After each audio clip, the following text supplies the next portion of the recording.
आइए अब हम किंगडम प्लांटी और किंगडम एनिमेलिया के जनरल कैरेक्टर्स को कंसीडर करेंगे। प्लांटी के लिए हालांकि अलग प्लांट किंगडम है जिनको हम डिटेल में पढ़ेंगे, और एनिमेलिया के लिए एनिमल किंगडम है, उनको भी हम डिटेल में पढ़ेंगे। यहाँ पर हमें प्लांट और एनिमल के कुछ जनरल कैरेक्टर्स देखने हैं। तो प्लांट क्या होते हैं? प्लांट्स यूकैरियोटिक होते हैं, मल्टी सेलुलर हुआ करते हैं, क्लोरोफिल एक कंटेनिंग ऑर्गेनिज्म हुआ करते हैं, और इनमें ऑटोट्रॉपिक मोड ऑफ न्यूट्रिशन होता है। कुछ प्लांट ऐसे होते हैं जिसमें हेटेरोट्रॉपिक मोड ऑफ न्यूट्रिशन होता है, जैसे कि insectivorous plant. Insectivorous plant partially heterotrophic होते हैं। पार्शियली क्यों कहा जा रहा है? क्योंकि ये फोटोसिंथेसिस परफॉर्म करते हैं, लेकिन इंसेक्ट्स को ये खा जाते हैं। नाइट्रोजन की डिफिशियंसी को पूरा करने के लिए ये इंसेक्ट्स को खाते हैं। जैसे दो एग्जांपल्स हैं, ब्लैडर वर्ट जिसे यूट्रिकुलेरिया भी कहते हैं, और इन वीनस फ्लाई ट्रैप जिसको डायोनिया भी कहते हैं। इनके अलावा कुछ प्लांट्स पैरासाइट्स भी होते हैं, जैसे कि कैस्क्यूटा या अमरबेल, ये स्टेम पैरासाइट होता है। सेल वॉल प्लांट की किसकी बनी होती है? बताने की जरूरत नहीं, सेल्यूलोज की बनी होती है। सेल वॉल मेन कॉन्स्टिट्यूएंट जो होता है प्लांट सेल वॉल का, वो सेल्यूलोज होता है। अब हम बात करेंगे अल्टरनेशन ऑफ जनरेशन की। प्लांट के अंदर वो फेज जिनमें हेप्लॉइड क्रोमोसोम्स होता है उसको गैमेटोफाइटिक फेज कहते हैं, और वो फेज जिसमें डिप्लॉइड क्रोमोसोम होता है उसको स्पोरोफाइटिक फेज कहते हैं। स्पोरोफाइटिक फेज के बाद गैमेटोफाइटिक फेज आती है, गैमेटोफाइटिक के बाद स्पोरोफाइटिक फेज आती है, स्पोरोफाइट के बाद गैमेटोफाइट, गैमेटोफाइट से स्पोरोफाइट, और ये चलता रहता है। इसी को अल्टरनेशन ऑफ जनरेशन कहते हैं। तो ये जनरल फीचर्स थे प्लांट के। होप दैट आपको समझ में आ गया होगा। चलिए अब स्टार्ट करते हैं एनिमल्स के कुछ फीचर्स को। एनिमल्स मल्टी सेलुलर होते हैं, यूकैरियोटिक होते हैं, और ये अपने फूड मटेरियल के लिए डायरेक्टली या इनडायरेक्टली प्लांट के ऊपर डिपेंड करते हैं। इनके अलावा एनिमल्स की जो सेल होती है उसमें सेल वॉल नहीं होती है। इनमें होलोजोइक मोड ऑफ न्यूट्रिशन होता है। होलोजोइक मोड ऑफ न्यूट्रिशन का मतलब होता है खाना खाते हैं उसको पचाते हैं, ये जो मेथड होता है इसको होलोजोइक न्यूट्रिशन कहते हैं। एनिमल्स के अंदर जो फूड मटेरियल का स्टोरेज होता है वो ग्लाइकोजन या फैट के रूप में हुआ करता है, और इनके अंदर डिफिनिट ग्रोथ होती है। जैसे प्लांट में इनडिफिनिट ग्रोथ होती है, इनमें एक डिफिनिट ग्रोथ होती है। इनकी बॉडी एक मैक्सिमम साइज तक पहुंचती है और उसके बाद इनमें ग्रोथ रुक जाती है, और एनिमल्स का डिफिनिट शेप एंड साइज हुआ करता है। और जो हायर एनिमल्स होते हैं उसमें बहुत से सेंसरी ऑर्गन्स हुआ करते हैं। Higher forms show elaborate sensory and neuromotor mechanism. कहने का मतलब नर्वस सिस्टम होता है और उनके अंदर सेंसरी ऑर्गन्स होते हैं, और वो रेस्पॉन्ड करते हैं इन्वायरमेंटल स्टिमुलस के लिए। Most of them capable of locomotion. ज्यादातर एनिमल्स में लोकोमोशन होता है। कुछ एक एक्सेप्शनल केस है, पॉरीफेरा वगैरह। सेक्सुअल रिप्रोडक्शन में कपुलेशन होता है, कपुलेशन के बाद फर्टिलाइजेशन होता है, और फर्टिलाइजेशन के बाद एम्ब्रियोनिक डेवलपमेंट हुआ करता है। बाकी हम और डिटेल में पढ़ेंगे एनिमल्स के फीचर्स को एनिमल किंगडम में। चलिए आगे चलते हैं। डियर स्टूडेंट्स, अब हम उन कुछ ऑर्गेनिज्म्स के बारे में बात करेंगे जिनको आर.एच. व्हिटेकर के 5 किंगडम सिस्टम ऑफ क्लासिफिकेशन में जगह नहीं मिल पाई थी। वायरसेस की बात करें तो वायरस जब होस्ट सेल के साइटोप्लाज्म के अंदर होता है तब वो रेप्लिकेट करता है और अपनी जैसी कॉपीज बनाता है, लिविंग होता है। लेकिन जब वो होस्ट सेल से बाहर होता है तो किसी तरीके की कोई लिविंग एक्टिविटी नहीं दिखाता। तो क्लियरली हम ये नहीं कह सकते कि वायरस लिविंग होता है या डेड होता है। बहरहाल वायरस चूंकि एक्टिव तभी होता है जब होस्ट सेल के अंदर होता है। Hence viruses are called obligate parasites and they remain inert outside the host cell. यानी जब होस्ट सेल के बाहर होते हैं तो बिल्कुल निष्क्रिय रूप से पड़े रहते हैं। अब हम वायरस की डिस्कवरी से संबंधित कुछ साइंटिस्ट के बारे में हम जानेंगे। पास्चर ने टर्म वायरस का इस्तेमाल किया था वेनम या पॉइजनस फ्लूइड के तौर पे। डीजे इवानोवस्की की बात करते हैं। डीजे इवानोवस्की ने टोबैको प्लांट के अंदर मोज़ैक डिजीज काज करने वाले ऑर्गेनिज्म को खोजा था। D J Ivanowsky recognized certain microbes as causal organism of tobacco mosaic disease. उन्होंने क्या किया था, टोबैको मोज़ैक डिजीज काज करने वाला जो भी ऑर्गेनिज्म था उनको बैक्टीरियल फिल्टर में से छानने की कोशिश करी। दे पास्ड थ्रू बैक्टीरियल फिल्टर्स, यानी जो टोबैको मोज़ैक डिजीज काज करने वाला ऑर्गेनिज्म था वो बैक्टीरियल फिल्टर से छन करके बाहर निकल गया। क्यों? क्योंकि भाई वो तो वायरस था, और वायरस तो बहुत छोटा होता है बैक्टीरिया के कंपैरिजन में। इन्होंने एक इन्फेक्टेड प्लांट का एक्सट्रैक्ट निकाला और उसको हेल्दी प्लांट के ऊपर डाल दिया, पता चला हेल्दी प्लांट के अंदर भी इन्फेक्शन हो गया। तो इन्होंने जो एक्सट्रैक्ट निकाला था उसका नाम रखा था कंटेजियम वीवम फ्लूइडम, और इसका मतलब होता है इन्फेक्शियस लिविंग फ्लूइड। अक्सर पूछा जाता है कंटेजियम वीवम फ्लूइडम का क्या मतलब होता है, इसका मतलब होता है इन्फेक्शियस लिविंग फ्लूइड। इन्होंने वायरस के क्रिस्टल्स बनाए थे और यह बताया था कि क्रिस्टल्स में प्रोटीन का कंटेंट बहुत ज्यादा होता है। WM Stanley crystallised the viruses, crystals consist largely of protein, यानी जो क्रिस्टल्स बनाए थे वायरस के उसमें प्रोटीन बहुत ज्यादा थी।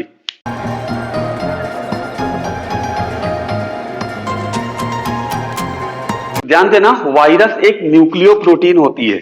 न्यूक्लियो प्रोटीन मतलब वायरस में एक प्रोटीन का कोट होता है और न्यूक्लिक एसिड यानी डीएनए या आरएनए होता है।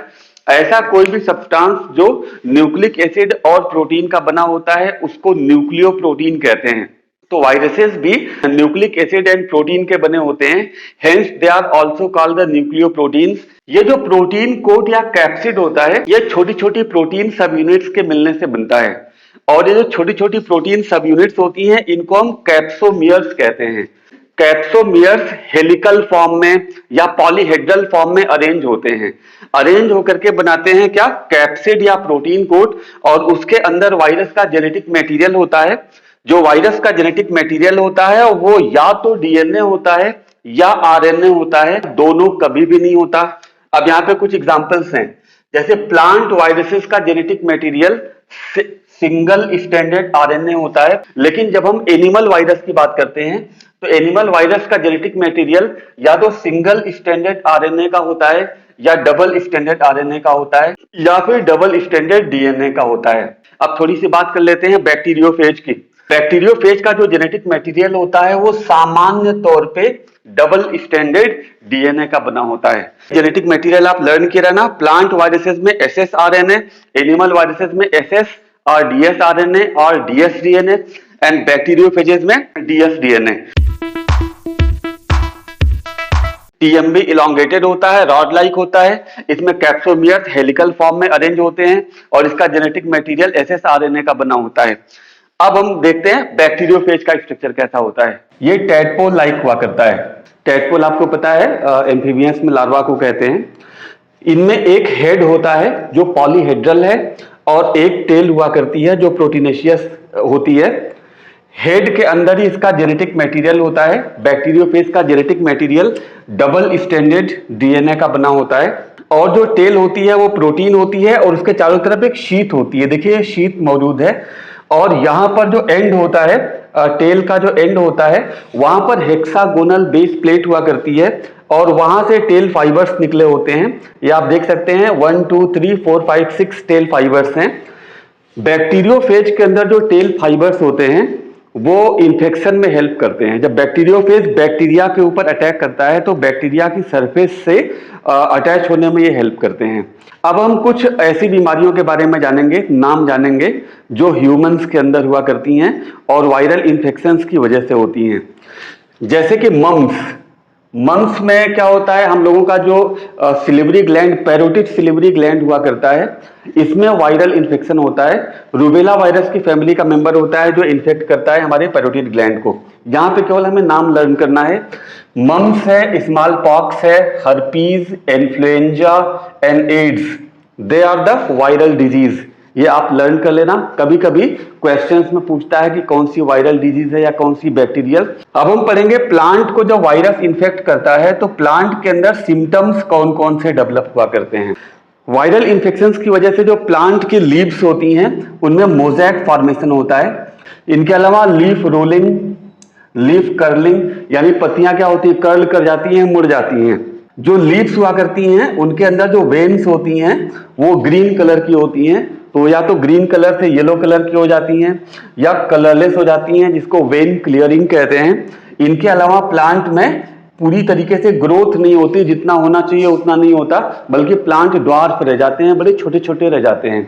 तो ड्वार्फिज्म भी वायरल इन्फेक्शन से होता है। इनके अलावा स्टंटेड ग्रोथ हुआ करती है, यानी प्रॉपर तरीके से प्लांट के अंदर ग्रोथ नहीं होती है। तो mosaic formation, leaf rolling and curling, yellowing and vein clearing, dwarfism and stunted growth, these are the common symptoms in plant by viral infections. चलिए स्टार्ट करते हैं viroids. Viroids are the free infectious RNA molecules, and they were discovered by T.O. Diener in 1971। और ये जो viroid था ये आलू के अंदर एक बीमारी फैलाता था जिसको कहा जाता था पोटैटो स्पिंडल ट्यूबर डिजीज। जाहिर सी बात है इसके अंदर प्रोटीन कोट नहीं होगा, तो वायरॉइड जो है वायरस से क्या होंगे, छोटे होंगे। और ये बता दिया आपको फ्री आरएनए होते हैं, इनके चारों तरफ कोई भी प्रोटीन कोट नहीं होता है, इसीलिए इसका नाम वायरॉइड रखा गया है। एंड इसमें जो आरएनए होता है ऐसा नहीं कि कोई बहुत बड़ा आरएनए हो, छोटा सा आरएनए होता है जिसका मॉलिक्यूलर वेट बहुत कम होता है। प्रियॉन्स इन्फेक्शन काज करने वाले छोटे छोटे प्रोटीन पार्टिकल्स होते हैं। मॉडर्न मेडिसिन में कुछ न्यूरोलॉजिकल डिजीज हुआ करती हैं जिनको प्रियॉन्स ही ट्रांसमिट करते हैं, फैलाते हैं। ये प्रियॉन्स के साइज़ की बात करें तो प्रियॉन्स बहुत छोटे होते हैं और इनका साइज़ वायरसेस जितना ही होता है। प्रियॉन्स कैटल्स में एक बीमारी फैलाते हैं जिसे बोविन स्पंजिफॉर्म इंसेफेलोपैथी कहते हैं, या इसे मैड काउ डिजीज़ के नाम से भी जानते हैं। ऐसी ही एक बीमारी सीआर जैकब डिजीज़ ह्यूमंस में होती है। Lichens are the symbiotic association between the algae and fungi।